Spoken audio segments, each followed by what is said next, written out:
Hi, I'm Brian Bach. I'm one of the owners of Bach SteamStar. I'm an IICRC certified master textile cleaner. I'm also an IICRC carpet and rug repair technician.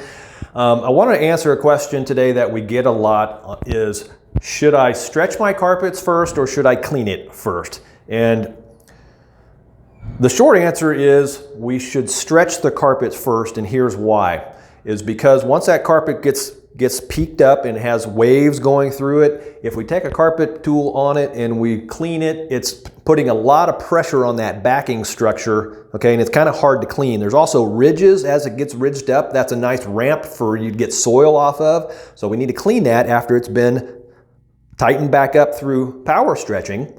And then there's also sometimes creases that causes too. So it's kind of like iron a pair of pants, and the steam of the cleaning will help soften that ridge. So it's just proper for cleaning of carpets when they have tension on all four corners. That's the right way. And the manufacturers in their recommendations on carpet cleaning, with hot water extraction is their recommendation, but they're also assuming that the carpets are installed correctly when they say that.